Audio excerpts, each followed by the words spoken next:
وہ سورۃ البقرہ ہے۔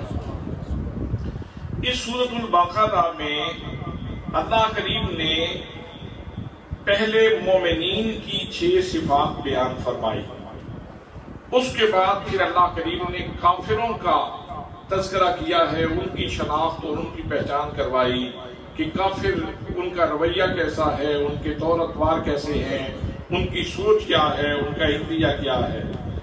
اور اس کے بعد پھر اللہ کریم نے کئی آیات جو ہیں وہ منافقین کی شناخت میں اتاری ہیں کہ منافقین کا زندگی کا طرز کیا ہے، وہ اپنی زندگی کیسے گزارتے ہیں، ان کی صبح کیسے ہوتی ہے اور شام کیسے ہوتی ہے، لوگوں میں بیٹھے ہیں تو ان کا رویہ کیا ہوتا ہے، اور جب علیحدگی میں ہوتے ہیں تو پھر ان کی بول چال کیا ہوتی ہے اور ان کا انداز زندگی کیا ہوتا ہے، یہ اللہ کریم نے بیان فرمایا ہے۔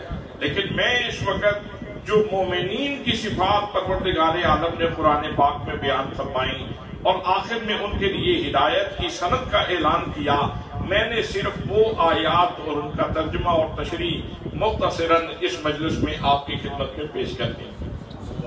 برادران اسلام، سورۃ البقرہ جب آپ کا بچہ پڑھنے کے لیے جائے، میرا بچہ پڑھنے کے لیے مدرسہ میں جائے، تو سورۃ الفاتحہ تو بہت جلد ختم ہو جاتی ہے، 7 آیتیں ہیں، اور اس کے بعد سورۃ البقرہ شروع ہوتی ہے۔ تو سورۃ البقرہ کا آغاز ہو رہا ہے الف لام میم، یہ حروف مقطعات ہیں، اور یاد رکھنا قرآن مقدس میں 3 طرح کے حروف و آیات ہیں۔ ایک قسم وہ ہے جس کو مقطعات کہا جاتا ہے، ایک قسم وہ ہے جس کو متشابہات کہا جاتا ہے، اور ایک قسم وہ ہے جس کو محکمات کہا جاتا ہے۔ مقطعات وہ ہیں کہ جو اللہ اور اس کے رسول کے درمیان راز ہیں۔ بڑے سے بڑا مترجم، بڑے سے بڑا مفسر جب قرآن کی تفسیر کرنے بیٹھتا ہے تو جب مقطعات آ جاتے ہیں تو وہ کہتا ہے یہاں میرے ہاتھ کھڑے ہیں، اس کا معنی میں نہیں جانتا، یہ اللہ اور اس کے رسول کے درمیان راز ہے، یہ اللہ اور اس کے رسول کے درمیان راز ہے۔ دوسری قسم ہے متشابہات کی، مثلا ید اللہ، اللہ کا ہاتھ۔ اب اللہ تو ہاتھوں سے پاک ہے، تو اب اس کا ترجمہ تو میں نے کر دیا لیکن میں اس کی تشریح نہیں کر سکتا، تو متشابہات کا ترجمہ ہو سکتا ہے، تشریح نہیں ہو سکتی، اور محکمات وہ ہے کہ جن کا ترجمہ بھی ہو سکتا ہے اور جن کی تشریح بھی ہو سکتی ہے۔ اللہ کریم نے سورۃ البقرہ کا آغاز مقطعات سے کیا ہے کہ جن کا عام بندہ نہ ترجمہ کر سکتا ہے اور نہ تشریح کر سکتا ہے۔ حضرات محترم، اس کے اندر بھی ایک راز ہے۔ پروردگار عالم کو معلوم تھا کہ کئی لوگ ایسے پیدا ہوں گے جو اپنے آپ کو تو علامہ زمان لکھیں گے، اپنے آپ کو تو مولانا لکھیں گے، اپنے آپ کو تو بہت بڑی فضیلتیں منسوب کریں گے اپنی طرف، اور کہیں گے میں فلاں جامعہ کا پڑھا ہوا ہوں اور میں فلاں جامعہ کا پڑھا ہوا ہوں، اپنی طرف علم کی نسبت کریں گے۔ لیکن جب میرے رسول کے علم کی بات ہوگی تو ان کو خارج شروع ہو جائے گی۔ اللہ نے یہاں ان لوگوں کا ناچکا بند کر دیا کہ اگر تم علامہ کہلاتے ہو اور قرآن کا ترجمہ کرنے بیٹھے ہو، تشریح کرنے بیٹھے ہو، تو یہاں تجھے کہنا پڑے گا کہ مجھے نہیں پتا، یا رب کو پتا ہے یا اس کی اطاعت سے میرے رسول کو پتا ہے۔ نعرہ تکبیر، نعرہ رسالت، نعرہ حیدری۔ الف لام میم یہ حروف مقطعات ہیں، یہ اللہ اور اس کے رسول کے درمیان راز ہیں، یا اللہ جانتا ہے یا اس کا پیارا رسول جانتا ہے۔ سبحان اللہ۔ اس کے بعد پھر اللہ کریم ارشاد فرما رہا ہے، آئیے سنیے اللہ کریم کا کلام۔ پروردگار عالم ارشاد فرماتا ہے، فرمایا الف لام میم ذالک الکتاب لا ریب فیہ۔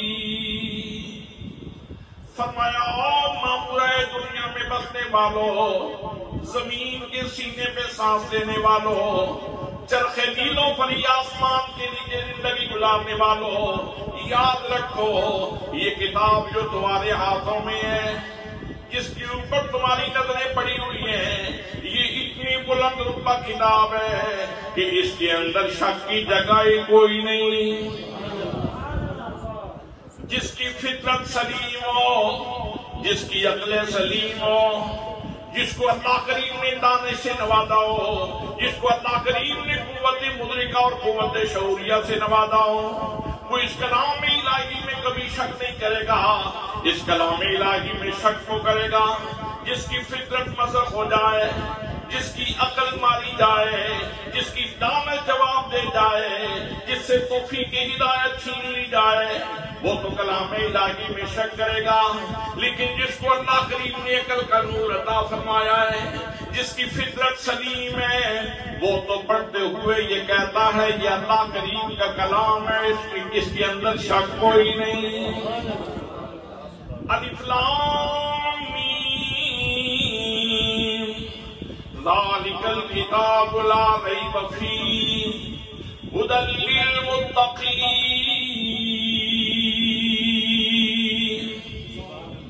اللہ کریم ارشاد فرماتا ہے لوگوں سن لو، یہ وہ بلند رتبہ کتاب ہے جس میں شک کی جگہ نہیں ہے اور اس کے اندر ہدایت کا سامان ہے. یہ لوگوں کو اللہ سے ملا دیتی ہے، اللہ کے حریم میں پہنچا دیتی ہے، اللہ کریم سے واصل کر دیتی ہے، اللہ کریم کی جناب میں پہنچا دیتی ہے. لیکن میرے اللہ نے اس کو فرمایا متقین، متقین کے لیے اس کے اندر سامان بس موجود ہے. جب متقین قرآن مقدس کو پڑھتے ہیں تو وہ اپنے رب سے واصل ہو جاتے ہیں. سارے لوگوں کی بات نہیں کی، سارے لوگوں کی بات نہیں کی، اس لیے کہ کئی لوگ تو ایسے ہوتے ہیں کہ جن کی عقل اتنی ماری ہوتی ہے کہ ان کے سامنے جتنے حقائق کھولے جائیں، جن کے سامنے جتنی حقیقتیں کھولی جائیں، ان کو سمجھ ہی نہیں آتی. ابو جہل کی مزاج کے ہوتے ہیں، وہ اس کے قریب ہی نہیں آتے.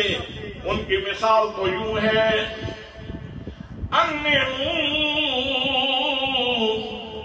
جیسے کرائی سارا شہر پھرایا، پر جب دے گلو پچھن لگے تے کہندا ککھ نہیں نظری آیا.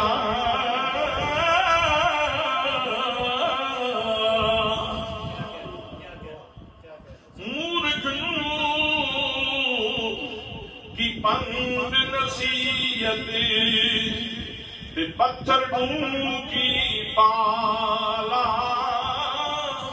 گورے جے رنگ کرائیے پھر کالے گا کالا. لیکن دوسری طرف کچوی پڑکا لال بھی من کا ایکو رنگ دہانا، پر جگ کول سرافاں جاوے کہ فرق ہے سیاں گوہانا.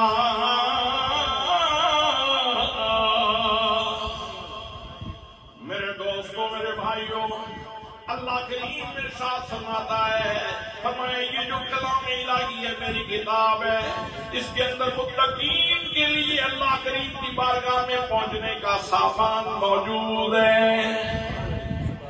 متقین کون ہیں حضرات؟ متقین وہ ہیں جن کو اللہ کریم تقوی کی دولت عطا فرمائے. بھئی تقوی کیا ہوتا ہے؟ سنیے، مفسرین نے لکھا تقوی یہ ہے کہ جہاں اللہ اور اس کے رسول نے جانے کا حکم دیا ہے وہاں سے کبھی غیر حاضری نہ ہو. سبحان اللہ. اور جہاں جانے سے روکا ہے وہاں بندہ کبھی نظر نہ آئے. اس کو کہتے ہیں تقوی. میں یہ کام ضرور کروں گا، میرے رب نے مجھے حکم دیا ہے، نہیں کروں گا تو کہیں وہ روٹ نہ جائے، کہیں وہ روٹ نہ جائے، ناراض نہ ہو جائے. میں تاش نہیں کھیل سکتا، میں بلیئرڈ کے قریب نہیں جا سکتا، میں سود نہیں کھا سکتا، میں حرام نہیں کھا سکتا، اس لیے کہ اگر کھاؤں گا تو میرا رب کہیں روٹھ نہ جائے اور ناراض نہ ہو جائے۔ حضرات محترم، بندہ مومن ہمیشہ اس راستے کے اوپر اور اس نقطے کے اوپر اپنی زندگی گزار دیتا ہے کہ میں نے وہ روش اختیار کرنی ہے کہ کہیں وہ روٹھ نہ جائے، کہیں میرا رب، سبحان اللہ کہیں نہ سارے، کہیں میرا رب، بولو سارے، یہ سبق یاد کرنا ہے کہ کہیں رب روٹھ نہ جائے۔ زندگی مستعار ہے، چند لمحے ہے، پتہ نہیں ابھی موت آ جائے، کل موت آ جائے، پرسوں موت آ جائے۔ یہ سانسوں کی ڈوری ہے، کسی وقت بھی ٹوٹ سکتی ہے، اس کے دانے کسی وقت بھی بکھر سکتے ہیں، بیک اجل کسی وقت بھی آ سکتا ہے، فرشتہ کسی وقت بھی اللہ کا پیغام لے کے آ سکتا ہے۔ اس لیے میرے دوستوں، جہان فانی میں انسان کو اپنی زندگی یوں گزارنی چاہیے کہ وہ اس احساس سے مالا مال رہے کہ کہیں میرا رب روٹھ نہ جائے، کہیں میرا رب۔ نعرہ رسالت سیدی مرشدی دین و ملت کی ضیا پیر محمد کرم شاہ، دین و ملت کی ضیا پیر محمد کرم شاہ، علماء اہل سنت زندہ باد، علماء اہل سنت زندہ باد۔ حضرات عرض کر رہا ہوں، ویسے تو قرآن کھولنے کو یہودی بھی کھولتے ہیں، نصرانی بھی کھولتے ہیں، مرزائی بھی کھولتے ہیں، بدھ مت بھی کھولتے ہیں۔ قرآن مقدس کو کھولنے والے تو بے شمار ہیں۔ کتنے لوگ ایسے ہیں جو سائنس کے شعبے سے تعلق رکھتے ہیں اور انہوں نے قرآن سے وہ سائنسی علوم تو لے لیے لیکن کلمہ تو نہیں پڑھا، قرآن کی ہدایت تو قبول نہیں کی۔ تو قرآن کی ہدایت وہ بندہ قبول کرتا ہے جس کے دل کے اندر رب کا خوف ہوتا ہے، جو اس نقطے پہ ہوتا ہے کہ کہیں میرا رب روٹھ نہ جائے، کہیں وہ ناراض نہ ہو جائے۔ جب وہ بندہ قرآن مقدس پڑھتا ہے اور سامنے آ جاتا ہے کہ سود تو حرام ہے، بالکل قریب بھی نہیں جاؤں گا، جوا تو حرام ہے، اچھا ایسا ہے تو پھر آئندہ قریب بھی نہیں جاؤں گا، فلاں چیز حرام ہے تو میں اس کے قریب بھی نہیں جاؤں گا۔ حضرات محترم، متقین ہیں جو قرآن مقدس سے ہدایت لیتے ہیں اور اپنی زندگی کو سنوار لیتے ہیں۔ فرمایا ھدی للمتقین۔ آگے اللہ کریم نے متقین کی 6 صفات بیان فرمائی۔ فرمایا لوگوں سن لو، جو تقوی کی دولت سے مالا مال لوگ ہیں، جو صاحب تقوی ہے، ان کی پہلی خوبی سن لیں۔ فرمایا یؤمنون بالغیب، وہ غیب کے اوپر ایمان لاتے ہیں، وہ یہ اصرار نہیں کرتے کہ اللہ کے رسول ہمیں اللہ دکھاؤ تو تب مانیں گے، ہمیں جبریل دکھاؤ تو تب مانیں گے، ہمیں میکائیل کی زیارت کرواؤ تو تب مانیں گے، ہمیں اسرافیل کی زیارت کرواؤ تو تب مانیں گے، ہمیں اسرائیل کی زیارت کرواؤ تو تب مانیں گے، ہمیں عرش نظر آئے تو تب مانیں گے، ہمیں کرسی نظر آئے تو تب مانیں گے، 1,24,000 انبیاء سے ملاقات ہو تو تب مانیں گے۔ نہ ایسی بات نہیں ہے۔ اللہ کریم نے ارشاد فرماتا ہے، فرمایا متقین کی صفت یہ ہے، یہ فرمایا یؤمنون بالغیب۔ میرا نبی فرماتا جاتا ہے، وہ ایمان لاتے چلے جاتے ہیں۔ انہوں نے قوم موسیٰ کی طرح کبھی یہ تقاضا نہیں کیا کہ ہم اللہ کو دیکھیں گے تو تب مانیں گے، بلکہ وہ یوں کہتے ہیں، میرے پیارے رسول ہم نے اپنی دعا آپ کی زبان کے اوپر اعتبار کیا ہے، میرا نبی جو فرماتا ہے سچ فرماتا ہے۔ ہمارا نبی جو فرمائے سچ فرماتا ہے۔ ہم کتنے نبیوں کو مانتے ہیں؟ 1,24,000 یکم بیش انبیاء کرام کو مانتے ہیں کہ نہیں مانتے؟ تو کتنے نبیوں کو آپ نے دیکھا ہے؟ سارے نبیوں کی کتابوں کو مانتے ہیں؟ کون سی کتاب ہم نے پڑھی ہے سوائے قرآن کی؟ عرش کو ہم مانتے ہیں، کس نے عرش کو دیکھا ہے؟ کرسی کو ہم مانتے ہیں، کس نے کرسی کو دیکھا ہے؟ آسمانوں کو ہم مانتے ہیں، کس نے آسمانوں کو دیکھا ہے؟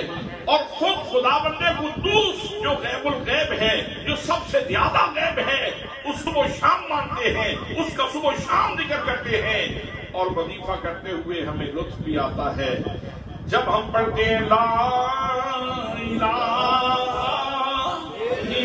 الا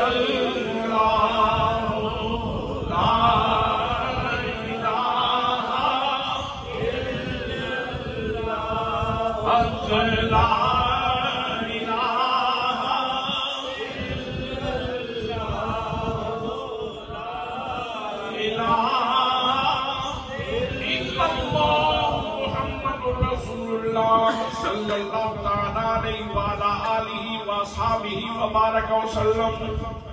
حضرات محترم، اللہ کریم موجود ہے، وحدہ لا شریک ہے، یکتا ہے، یگانہ ہے، واجب الوجود ہے، صمد ہے، بے نیاز ہے، لا شریک ہے، لا زوال ہے، لا یزال ہے، اس جیسا کوئی نہیں، اس کی ضد کوئی نہیں، ند کوئی نہیں، اس کی مثل کوئی نہیں، مثال کوئی نہیں۔ الرحمن بھی اس کا نام، الرحیم بھی اس کا نام، الجواب بھی اس کا نام، العزیز بھی اس کا نام، اللطیف بھی اس کا نام۔ ارے میاں یہ ساری چیزیں کیوں مانتے جا رہے ہو؟ جب تم نے اللہ کو دیکھا نہیں تو تم اتنی شانیں مان رہے ہو، اللہ کے حضور سجدے کر رہے ہو، اللہ کریم کو مان رہے ہو، تو جواب ملتا ہے ہم نے تو نہیں دیکھا، لیکن جس نے بتایا ہے اس نے رب دیکھا ہے، اس نے سب دیکھا ہے۔ نعرہ تکبیر، نعرہ رسالت، سیدی مرشدی، سیدی مرشدی، سیدی مرشدی۔ اس نے یوں دیکھا ہے کہ اس کے دیکھنے کی شان کو بھی اللہ کریم خود بیان فرماتا ہے، فرمایا ما زاغ البصر وما طغى، فرمایا او دنیا والوں سنو، جب میرا محبوب میرے حریم ناز میں آیا، میرے حریم کبریا میں آیا، میں نے اپنی جناب میں اپنے محبوب کو بلایا تو میرا محبوب مجھے ایسے دیکھ رہا تھا، شوق اتنا تھا کہ میرے محبوب صلی اللہ علیہ وسلم نے آنکھ بھی نہیں جھپکی، شوق اتنا تھا کہ آنکھ نہیں جھپکی۔ اللہ فرماتا ہے اور ادب اتنا تھا کہ آنکھ حد ادب سے آگے بھی نہیں گئی۔ اگر آپ کی توجہ ہو تو بڑی اہم بات کہنا چاہتا ہوں، جہاں شوق ہو وہاں اکثر تجاوز ہو جاتا ہے، بندہ آگے بڑھ جاتا ہے۔ سوال کیا جائے کہ تم تجاوز کیوں کر گئے، آگے کیوں بڑھ گئے، تو جواب ملتا ہے شوق ہی اتنا تھا، میں کیا کرتا، شوق ہی اتنا تھا میں کیا کرتا۔ اور جہاں ادب ہو وہاں حسرت رہ جاتی ہے، میاں موقع جو ملا تھا تو دیکھ لیتے، کہا ادب ہی اتنا تھا کہ آنکھ ہی نہیں اٹھی، آنکھ اٹھا کے دیکھ ہی نہیں سکا۔ حضرات محترم، جہاں شوق ہو، ویسے ضابطہ تو یہ ہے کہ جہاں شوق ہو وہاں تجاوز ہو جاتا ہے، اور جہاں ادب ہو وہاں کمی رہ جاتی ہے، لیکن اللہ فرماتا ہے میرے محبوب کا شوق اتنا تھا کہ آنکھ نہیں جھپکی۔ سبحان اللہ۔ اور میرے محبوب کا ادب اتنا تھا، میرا محبوب میری ذات کا ادب اتنا کر رہا تھا کہ محبوب کی آنکھ حد ادب سے آگے بھی نہیں بڑھی۔ اسی لیے تو ہم کہتے ہیں اے احمد مرسل نور خدا، تیری ذات صفا کا کیا کہنا، اے احمد مرسل نور خدا، تیری ذات صفا کا کیا کہنا، پڑھتے ہیں ملائک صلی اللہ، تیری شان علا کا کیا کہنا، پڑھتے ہیں ملائک صلی اللہ، تیری شان علا کا کیا کہنا۔ تو متقین کی پہلی صفت کیا ہے کہ وہ اس پہ جھگڑا نہیں کرتے کہ ہم دیکھیں گے تو پھر مانیں گے، بلکہ وہ بن دیکھے مان لیتے ہیں۔ وہ کیا ہے؟ بن دیکھے مان لیتے ہیں۔ یہاں سے یہ مسئلہ بھی سیدھا ہو گیا کہ ہم بن دیکھے خدا کو مانتے ہیں، ہم بن دیکھے جبریل کو مانتے ہیں، ہم بن دیکھے میکائیل کو مانتے ہیں، ہم بن دیکھے اسرافیل کو مانتے ہیں، ہم بن دیکھے اسرائیل کو مانتے ہیں، ہم فرشتوں کو مانتے ہیں، عرش کو مانتے ہیں، کرسی کو مانتے ہیں۔ نبی کی ذات کے اوپر، نبی کی بات کے اوپر اعتماد کرتے ہوئے یہ سارے حقائق تسلیم کرتے ہیں۔ تو اسی نبی نے ارشاد فرمایا ہے کہ جب بندہ فوت ہو جاتا ہے اور پچھلے اس کے لیے دعا کریں تو مرنے والے کو فائدہ ہوتا ہے۔ تو ہم چونکہ جھگڑا کرنے والے تو ہیں نہیں کہ ہم یہ سوال کریں کہ ہمیں تو قبر میں سبق کو ثواب جاتا ہوا نظر آئے گا تو پھر ہم ایمان لائیں گے، ویسے ہم ایمان نہیں لاتے۔ تو ہم چونکہ یؤمنون بالغیب کی شان رکھنے والے نہیں ہیں، ہمیں یہ تقاضا نہیں ہے کہ ہمیں دکھایا جائے تو پھر مانیں گے۔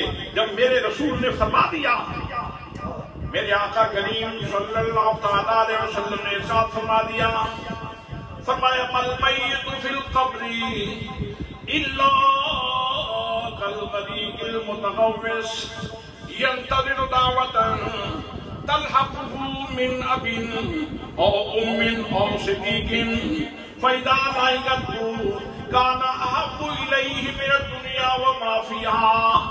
فرمایا دنیا کی زندگی گزارنے والوں یاد رکھو، یہ جو تمہارے گناہگار بندے فوت ہو جاتی ہیں ان کی کیفیت یوں ہوتی ہے جیسے کوئی بندہ نہر میں ڈوبتا ہوا جا رہا ہو۔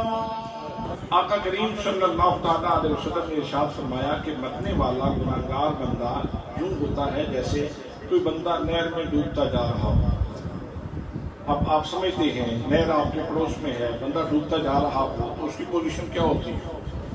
وہ سرکنڈے تلاش کرتا ہے، کوئی سروت مل جائے، کہیں ہاتھ پڑ جائے، کوئی گیلی کوئی لکڑی مل جائے، کوئی گیلی مل جائے، کوئی لکڑی مل جائے، مجھے وہ اس کا سہارا مل جائے، کوئی بریتی نیچے آ جائے جس کو ہم اپنی زبان میں بریتی کہتے ہیں، ریت آ جائے میرے پاؤں لگ جائیں، ایک ایک سہارے کا ڈوبنے والا انتظار کرتا ہے۔ فرمایا ایسے ہی جو گناہگار مومن ہے قبر میں وہ تمہاری دعاؤں کا ایسے انتظار کرتا ہے۔ کتنی سادہ مثال ہے، اور مثال دے کے بعد اس وقت سمجھائی جاتی ہے تاکہ کورے سے کورے بندے کو، جاہل سے جاہل بندے کو، سادے سے سادے بندے کو بات کی سمجھ آ جائے کہ جیسے کوئی بندہ نہر میں ڈوبتا جا رہا ہو تو جو کیفیت اس کی ہوتی ہے ویسے ہی گناہگار مومن کی ہوتی ہے۔ اور جب اس کو دعا پہنچتی ہے، اور دعا کس کی دعا کا وہ انتظار کرتا ہے؟ مل میت فی القبر الا کالغریق المتغوص ینتظر دعوة تلحقه من اب، بیٹا ہے تو باپ کی دعا کا انتظار کرتا ہے، من ام ماں کی دعا کا انتظار کرتا ہے، بھائی ہے تو بھائی کی دعا کا انتظار کرتا ہے، اگر دوست احباب والا ہے تو اپنے دوستوں کی دعا کا انتظار کرتا ہے۔ چند رشتے گنوا دیے ہیں بات سمجھانے کے لیے، اور پھر فرمایا جب دعا تم مانگتے ہو تم کہتے ہو یا اللہ اس کے اوپر کرم فرما دے، مہربانی فرما دے، تو فرمایا لوگوں وہ دعا اس بندے کے نزدیک اتنی پیاری ہوتی ہے، اتنی اہم ہوتی ہے کہ اگر پوری دنیا کا اثاثہ ایک طرف رکھ دیا جائے اور دوسری طرف دعا رکھی جائے اور اسے کہا جائے کہ ان دو چیزوں میں سے کوئی ایک منتخب کر لو، کوئی ایک چیز چوز کر لو، کوئی ایک چیز لے لو، تو وہ دنیا کے اثاثے کو ٹھوکر مار دے گا اور دعا کو سینے سے لگا لے گا۔ حضرات محترم، اسی طرح نبی کریم صلی اللہ تعالیٰ علیہ وسلم کی خدمت میں حضرت سعد حاضر ہوئے، آگے عرض کی میرے کریم میری ماں فوت ہو گئی، یا رسول اللہ اب جی جاتا ہے کوئی ایسا کام کروں جس سے میری ماں کو فائدہ پہنچے، تو میرے کریم آقا صلی اللہ تعالیٰ علیہ وسلم نے یہ نہیں فرمایا ساتھ کیا باتیں کرتے ہو؟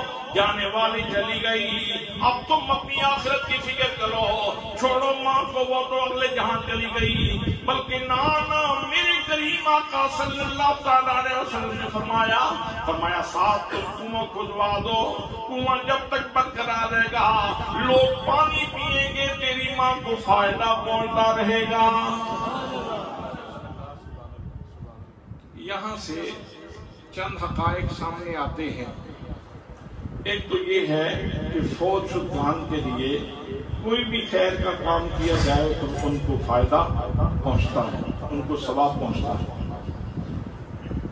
دوسرے نمبر پہ یہ ہے کہ جو لوگ سوال کرتے ہیں کہ کھاتے تم خود ہو، کھا خود جاتے ہو، تو کہتے ہو مرنے والے کو پہنچ گیا، تو یہ مسئلہ بھی حل ہو گیا کہ کنویں سے پانی پیتے کون تھے؟ صحابہ کرام۔ پانی کون پیتے تھے؟ صحابہ کرام۔ اور ثواب کس کو پہنچتا تھا؟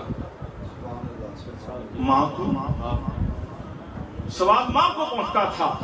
تو اس سے یہ بھی پتہ چل گیا کہ اگر مومن کھا لیتے ہیں کوئی چیز اور وہ ثواب کی چیز ہو تو اس کے اوپر جو نتیجہ منتج ہوتا ہے، جو ثواب ملتا ہے، وہ فائدہ مرنے والے کو پہنچتا ہے۔ تیسری چیز یہ پتہ چل گئی کہ صدقے کی دو قسمیں ہیں، ایک صدقہ واجبہ ہے اور ایک صدقہ نافلہ ہے۔ یاد رکھنا صدقہ واجبہ وہ غریبوں مسکینوں کا حق ہے، اس کے مصارف متعین ہیں کہ یہاں تم نے خرچ کرنا ہے، لیکن جو صدقہ نفلی صدقہ ہے اس میں سے امیر بھی استفادہ کر سکتا ہے اور غریب بھی اس سے مستفید ہو سکتا ہے۔ مثلا کوئی بندہ اگر نلکا لگوا دیتا ہے تو یہ نہیں ہے کہ وہاں تختی لگوانا پڑے گی کہ اس سے غریب تو پانی پی لیں لیکن امیر بندہ پانی نہ پیے، وہ ہمیں اس سے مر جائے پیاس نہ۔ اگر کسی نے درخت لگوایا تو درخت لگانا کیا ہے؟ صدقہ ہے۔ تو اب اس کے اوپر تختی لگانے کی ضرورت نہیں ہے کہ سید تو اس کے نیچے نہیں بیٹھ سکتا اور غیر سید اس سے فائدہ اٹھا سکتا ہے، امیر تو اس کے نیچے مت بیٹھے اور غریب اس سے استفادہ کر سکتا ہے، ایسی تختی لگانے کی ضرورت نہیں۔ اس کی وجہ یہ ہے کہ یہ نفلی صدقہ تھا اور نفلی صدقے سے امیر بھی فائدہ اٹھا سکتا ہے، غریب بھی، سید بھی فائدہ اٹھا سکتا ہے، غیر سید بھی۔ حضرات جس طرح حضرت سعد نے کنواں کھدوایا تو اس سے پانی نبی کریم بھی پیتے تھے، نبی کریم کے امیر صحابہ بھی پیتے تھے اور غریب صحابہ بھی پیتے تھے، تو نفلی صدقے سے امیر بھی فائدہ اٹھا سکتے ہیں اور غریب بھی فائدہ اٹھا سکتے ہیں۔ ابھی چند ہی لمحوں کے بعد وہ کچھ تبرک جو گھر والوں نے تیار کیا ہے وہ آپ کے سامنے آئے گا، تو وہ نفلی صدقہ ہے، نفلی۔ جیسے حضرت سعد کی ماں کے ایصال ثواب کے لیے کنواں کھدوایا گیا تھا تو اس کا پانی صحابہ کرام پیتے تھے، ایسے ہی وہ کھانا آپ کے سامنے رکھا جائے گا، کھائیں گے آپ اور فائدہ یہ محفل کروانے والے کے والدین کو پہنچ جائے گا۔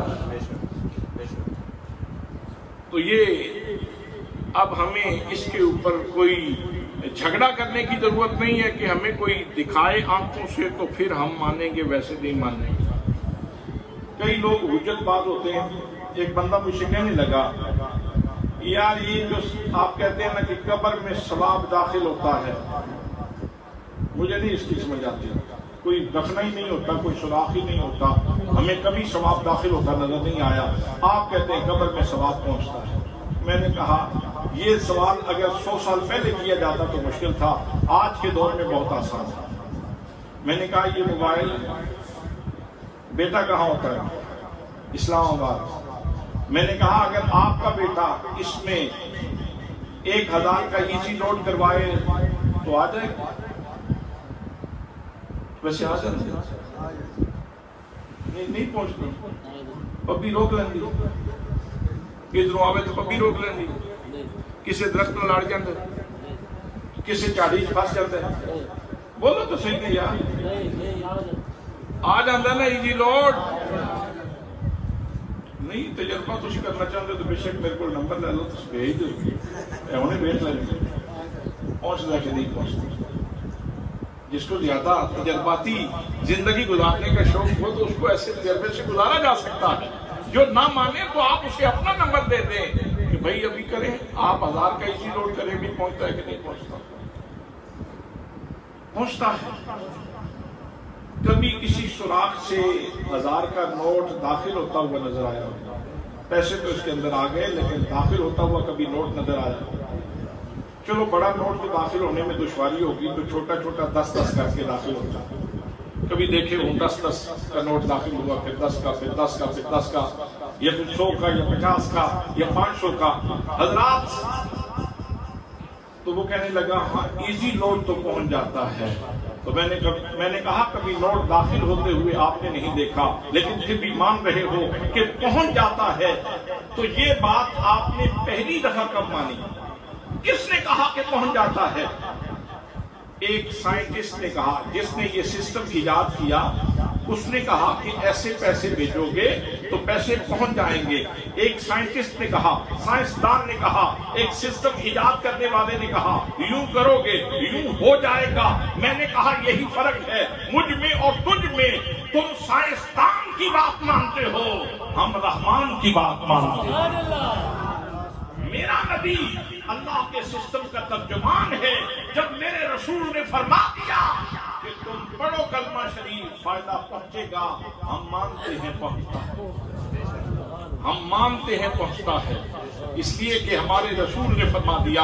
اور متقین کی پہلی صفت یہ ہے کہ وہ غیر کے اوپر ایمان لاتے ہیں، وہ یہ تقاضا نہیں کرتے، جھگڑا نہیں کرتے کہ ہمیں نظر آئے گا تو پھر ہم مانیں گے۔ وہ کہتے ہیں جو کچھ ہمارے رسول نے فرما دیا ہے سچ فرما دیا۔ حضرات یہیں سے یہ مسئلہ بھی تھوڑا سا حل ہو گیا، تو چونکہ میں نے اگلی بھی 2-3 باتیں کرنی ہیں تو اس لیے اس مضمون کو تھوڑا سا آگے چلاتا ہوں۔ فرمایا پہلی صفت یہ ہے ہدی للمتقین الذین یؤمنون بالغیب ویقیمون الصلاۃ۔ دوسری صفت یہ ہے متقین کی ویقیمون الصلاۃ، کہ وہ نماز قائم کرتے ہیں۔ وہ کیا کرتے ہیں؟ نماز قائم کرتے ہیں۔ نماز پڑھتے نہیں ہیں، نماز قائم کرتے ہیں۔ نماز کا قائم کرنا کیا ہے؟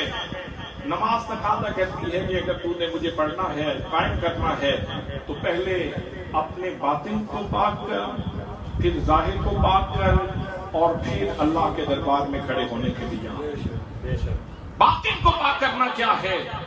اپنے آپ کو کفر سے پاک کرنا، اپنے آپ کو نفاق سے پاک کرنا، یہ بدبودار چیزیں نکل جائیں۔ بندہ باطن کا پاک ہوتا ہے کلمہ پڑھنے سے، لا الہ الا اللہ محمد رسول اللہ۔ اگر کوئی ہندو کلمہ نہ پڑھے، مسلمان نہ ہو، باطن کو پاک نہ کرے، یہودی ہو نصرانی ہو، باطن کو پاک نہ کرے، بے شک آپ کے ساتھ کھڑا ہو جائے، آ کے نماز پڑھنے کی نقالی کرے تو اس کی نماز نہیں ہوگی بلکہ ہم اس کو نقالی کہیں گے۔ تو حضرات محترم یاد رکھو، نماز کی ادائیگی سے پہلے باطن کو پاک کرنا ضروری ہے۔ تیرے دل میں اللہ کے بارے میں کوئی شک نہ ہو، اللہ کے رسول کی عظمت کے بارے میں کوئی شک نہ ہو، نبی کریم کے صحابہ کے بارے میں تیرے دل میں کوئی شک نہ ہو، نبی کریم کے اہل بیت کے بارے میں تیرے دل میں کوئی شک نہ ہو۔ جتنی ضروریات دین ہیں ان کے اوپر ایمان لے آؤ، عقیدہ مضبوط رکھو۔ جب یہ اقرار لسانی کر لو گے، دل اس کی تصدیق کرے گا، تمہارا باطن پاک ہو جائے گا۔ تو اس کے بعد پھر کہا کہ اب تم اپنی ظاہری طہارت کا اہتمام کرو، اور وہ استنجا ہے یا غسل ہے، پھر وضو ہے، اور پھر وضو کر کے مسجد میں آؤ۔ یہ بنیادی چیزیں ہیں۔ ظاہر اور باطن کو پاک کر کے مسجد میں آنا پڑے گا، مسجد میں آنا پڑے گا یا گھر میں نماز ادا کرے۔ اس کے بعد نماز کا قائم کرنا شروع ہو گیا تو پہلا جملہ جو ہماری زبان سے نکلا وہ یہ ہے اللہ اکبر۔ اللہ سب سے، سب بولیں اللہ سب سے، اللہ سب سے بڑا ہے۔ اور کسی جملے سے آغاز کیوں نہیں ہوا؟ اور پھر نماز میں یہ جملے بار بار دہرائے کیوں جا رہے ہیں؟ اوپر سے نیچے جاتے ہوئے اللہ اکبر، نیچے سے اوپر جاتے ہوئے اللہ اکبر، اللہ اکبر، اللہ اکبر، اللہ اکبر، اللہ بڑا ہے، اللہ بڑا ہے، اللہ بڑا ہے، اللہ بڑا ہے۔ اس کا مطلب یہ ہے کہ اپنے نفس کے اوپر چھری چلا، اپنے آپ کو ذبح کر، اپنی نفی کر، اپنے آپ کی نفی کر، اپنے آپ کو مٹا اور یہ اعلان کر کے اللہ سب سے بڑا ہے، میں تو کچھ نہیں، میں تو کچھ نہیں، میں تو کچھ نہیں۔ حضرات محترم، اس کے اوپر یہ بھی دلیل موجود ہے کہ انسان کی نماز میں ویسے تو قیام بھی ہے، رکوع بھی ہے، قوما بھی ہے، جلسہ بھی ہے، یہ ساری چیزیں ہیں، لیکن سجدے میں اللہ کا قرب سب سے زیادہ ملتا ہے۔ انسان کے پورے جسم میں یہ دو چیزیں عزت والی ہیں، ناک اور ماتھا۔ جب یہ زمین کے اوپر رکھ دیا، خاک کے اوپر، مٹی کے اوپر رکھ دیا، اپنے آپ کی نفی کر دی، میں نے اپنے آپ کو مٹی میں ملا دیا، میں نے اپنی ناک خاک آلود کر دی ہے، مولا تیری عظمت کے لیے، میرے اللہ تیری عظمت کے لیے۔ جب بندہ جھک جاتا ہے تو پھر اللہ کریم اس کی عزت کے جھنڈے بلند فرما دیتا ہے۔ لیکن جو سوال میں نے آپ سے پوچھنا ہے وہ یہ ہے کہ کیا ہماری نفی ہوتی ہے؟ کیا ہم اپنے آپ کی نفی کرتے ہیں؟ بھئی جس سے ناراض تھے وہ تو نماز کے بعد بھی ناراض رہے، تو مٹا ہی نہیں۔ جس سے ناراض تھے اس سے تو نماز کے بعد بھی ناراض رہے، اس کا مطلب ہے نفی تو ہوئی نہیں۔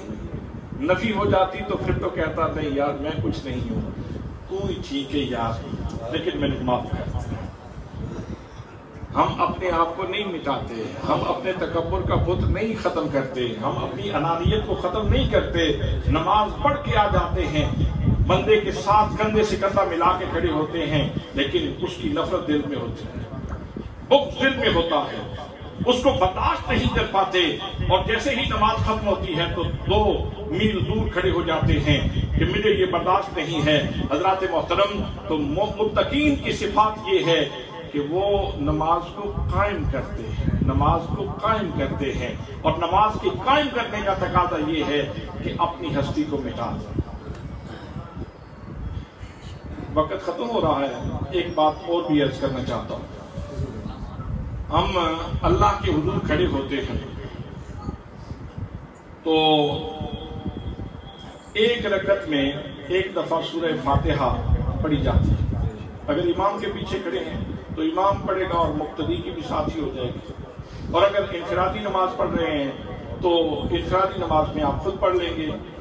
ایک دن میں ہم 48 رکعتیں پڑھتے ہیں، ایک دن میں 48 رکعتیں۔ رمضان میں 68 رکعتیں، 68 رکعتیں اسی پڑھتے رہے۔ یہ ہر رکعت وچ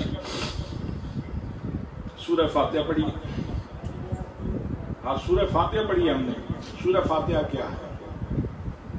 پہلی 3 آیتوں میں بندہ اللہ کی تعریف کرتا ہے، جیسے کوئی منگتا آ گیا نا سخی کے دروازے پہ تو اس نے کہا تو وسطہ رہے، تیرا دربار وسطہ رہے، تم بڑا عالی شان ہے، تیرا محل بڑا سونا ہے۔ ایسے ہی بندہ اللہ کے حضور کھڑے ہو کے تو اس کی تعریف کرتا ہے، الحمدللہ رب العالمین، ساری تعریفیں اللہ کے لیے ہیں جو سارے جہانوں کا پالنے والا ہے، الرحمن الرحیم جو بہت زیادہ مہربان بے حد رحم فرمانے والا ہے، مالک یوم الدین جو یوم جزا کا مالک ہے۔ یہاں تک تعریف کی اللہ کی، پھر اس کے بعد اپنا تعلق ظاہر کیا، جیسے منگتا اپنا تعلق ظاہر کرتا ہے کہ سخیا جدوں بھی تیرے بوئے تے آیا تو خالی گدے نہیں گیا، تو ہمیشہ ہی خیرات دیتی۔ اسی طرح بندہ اپنا تعلق اپنے رب نال ظاہر کرتا ہے کہ کہتا ہے ایاک نعبد و ایاک نستعین، ہم تیری ہی عبادت کرتے ہیں اور تجھی سے مدد چاہتے ہیں۔ اپنے تعلق کا اظہار کیا، اور پھر جدوں یہ تعلق کا اظہار بھی کر رہے نا تو پھر منگتا کہتا ہے لے ہن میری زمیر وچ خیر پا دے، اے آٹے دی مٹھی میری زمیر وچ پا دے، اے میرے کاسے وچ آٹے دی مٹھی پا دے۔ ایسے ہی پھر اس کے بعد بندہ اللہ کے حضور یہ دعا کرتا ہے اہدنا الصراط المستقیم، یا اللہ ہمیں سیدھے راستے پر چلانا۔ باقی ساریاں گلاں چھڑ کے تے سیدھے راستے دی صرف گل ہو رہی۔ اتنے تے خلقت نو اور بڑیاں مجبوریاں تے بڑے مسائل تے بڑے معاملات ہیں۔ وہ ساری چیزیں یہ بھی آ جاتی ہیں. روٹی کھانی ہے تو پٹھے راہ تو بندہ کھا سکتا ہے تو سیدھے راہ تو کھا سکتا ہے. جینے تو بندہ پٹھا ہو کے بھی جی سکتا ہے, جدھر گزریا تے گال کھڑتا گیا تے سیدھا ہو کے بھی جی سکتا ہے, جہے راہوں گزریا تے کہندا گیا السلام علیکم, تو سلامتی کا پیغام ہوتا ہے. تو بندہ یہ دعا کرتا ہے اہدنا الصراط المستقیم, یا اللہ ہمیں سیدھے راستے پر چلانا, صراط الذین انعمت علیہم, ان لوگوں کے راستے پر چلانا جن پر تو نے انعام کیا ہے, غیر المغضوب علیہم, نہ کہ ان لوگوں کے راستے پر جن کے اوپر تیرا غضب ہوا, والضالین, اور نہ ہی ان لوگوں کے راستے پہ ہمیں چلانا جو گمراہ ہوئے.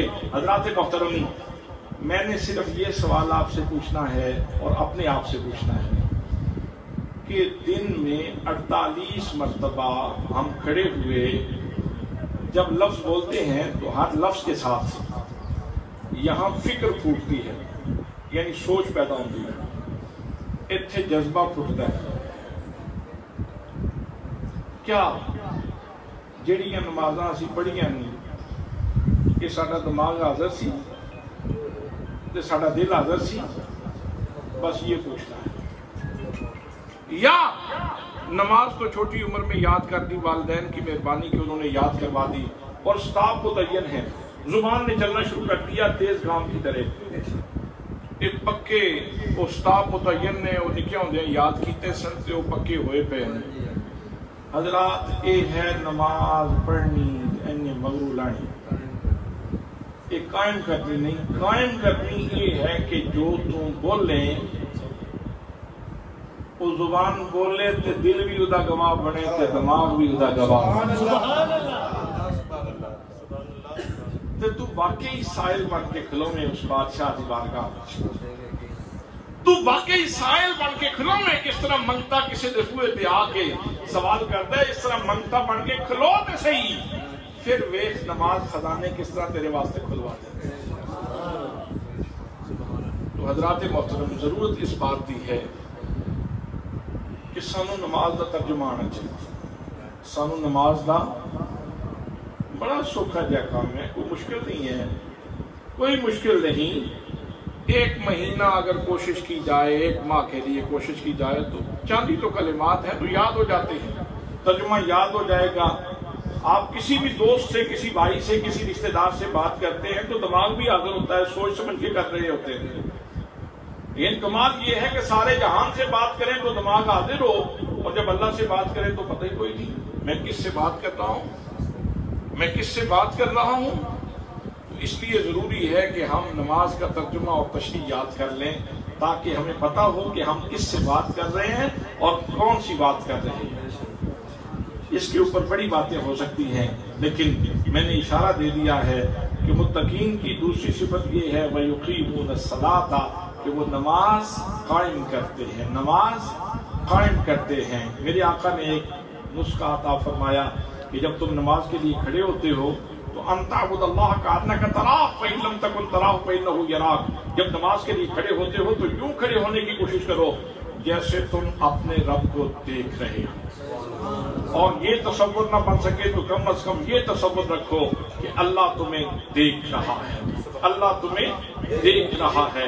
حضرات, اس کا مطلب یہ ہوا کہ جب بندہ وضو کر کے گھر سے مسجد کی طرف آ رہا ہے, اس سے سوال کیا جائے کہ کدھر جا رہے ہو, وہ جواب دے سکتا ہے یار پاستے ہو, میں کسی کو دیکھنے کے لیے جا رہا ہوں, میں اس کو دیکھنے کے لیے جا رہا ہوں. وہ پردہ کب سرکائے گا, وہ جلدی کب دکھائے گا, یہ اس کی مرضی ہے. میرا کام ہے کہ دن میں 5 دفعہ شوق لے کے جانا, آرزو لے کے جانا, تانگ لے کے جانا کہ میں اس کو دیکھنے کے لیے جا رہا ہوں.